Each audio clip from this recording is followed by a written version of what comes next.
in much the same way as St. Augustine had incorporated the thought of Plato into Christian doctrine 8 centuries earlier.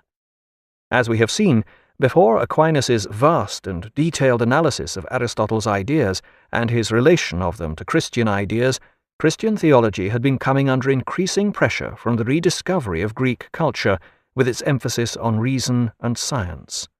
Indeed, it's difficult to see how Christian theology of the period could have survived without Aquinas' help.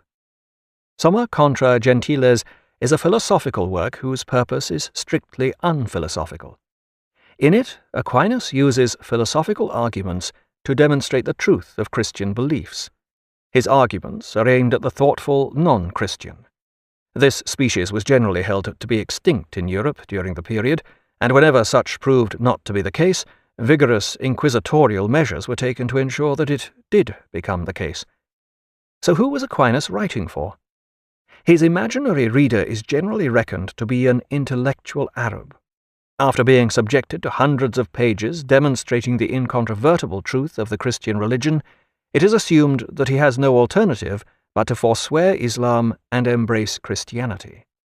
How many intellectual Arabs subjected themselves to this grueling experience and reached the same conclusion is unknown. Aquinas' purpose may be suspect, but his philosophizing is of a high caliber. His arguments follow simply and logically from step to step, echoing the manner adopted in Plato's dialogues and the works of Aristotle. He likes to begin with the commonplace particular and lead, step by step, to the most profound conclusions. Take, for instance, his notion of wisdom. It is possible, he says, to achieve wisdom in some practical sphere, such as the making of money. Here the wisdom is the means employed for a particular purpose, getting rich. But all particular purposes are subsumed in the overall purpose of the world. This purpose is the ultimate truth, which is good. The highest form of wisdom thus leads us toward an understanding of this overall purpose, God's will. Those who do not accept that the ultimate purpose of the world is good may feel there is a gap in this line of reasoning, but there is no denying the leading role of reason in such argument, which Aquinas derived from Aristotle. According to Aquinas, such informed reasoning will always lead us toward God, but it can only take us so far. We can use reason to prove such things as the existence of God and the immortality of the soul, but reason is incapable of proving the existence of such things as the Last Judgment and the Holy Ghost. The existence of these can only be understood by revelation, which comes from faith. Aquinas is at great pains to differentiate between the realm of reason and that of faith. Truths that can be demonstrated by reason never contradict the truths of faith.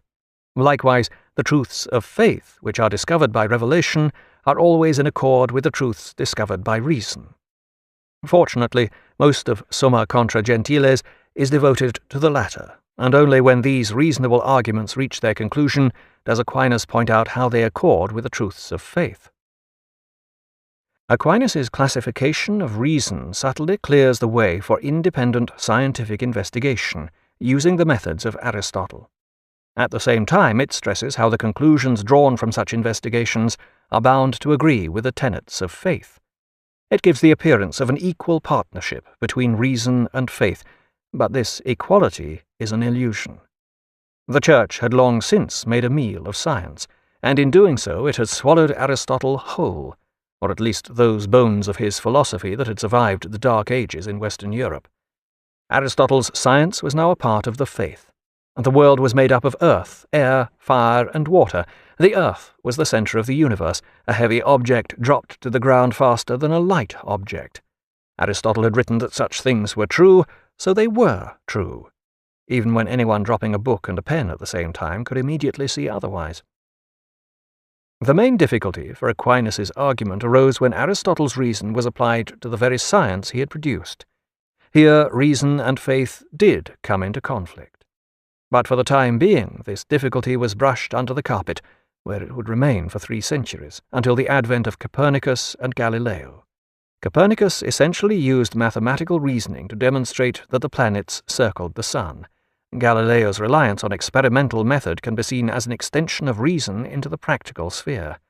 Aristotle would certainly have recognized both these as developments of the logic that he had invented. Aristotle had never intended his science to be static. He rightly saw it as a continuing process of investigation. Only the method was meant to be a permanent feature.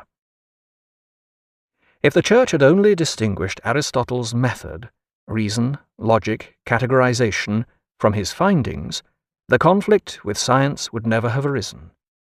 Aristotle's scientific findings could then have been seen as a necessary limitation of his age, like his form of dress or his unavoidable pagan status.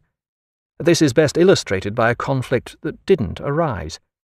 Aristotle barely mentioned commercial practice, and thus the birth of merchant banking, which took place around this period, infringed no articles of faith, other than the Bible's edict on usury, which was cynically circumvented. Aristotle had made no pronouncements on double-entry bookkeeping or rates of interest on loans. As a result, the science of money was able to develop unhindered, to the immense profit of European civilization, and of course the bankers. But back to Summa Contra Gentiles.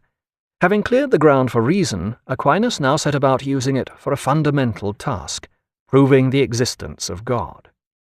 Nowadays we tend to regard this as one of the things reason cannot be used to prove. The existence of God is self-evident to us, a matter of faith, or we consider the whole thing a fairy tale. No matter how compelling and reasonable the arguments, either for or against, these appear irrelevant. In other words, we now tend to consider that such things as the existence of God and the immortality of the soul fall into the realm of revelation. What is philosophically important is Aquinas' delineation of these two categories, reason, revelation, not his misapplication of them. As we have already seen, something remarkably similar to these categories still continues in modern philosophy, where Wittgenstein maintains, "Whereof one cannot speak, one must remain silent." Or, put another way, any ultimate truth, if there is such a thing, is so beyond proof that we cannot even talk about it. It is useful to adopt a similar attitude when considering Aquinas' actual proofs of the existence of God. What is interesting is not so much the conclusions as the arguments themselves, in other words, the form of such arguments. The literal-minded have every right to be suspicious at this point. Such an attitude can be highly dangerous. The form of argument used by a racist or a flat-earther may be superior to that adopted by us cosmopolitan globalists, though this doesn't make the conclusion of their argument any less preposterous. Proofs of God's existence may have passed out of fashion, but their form remains very much with us. Indeed, as we shall see, contemporary scientists now use one such form to explain the existence of the universe.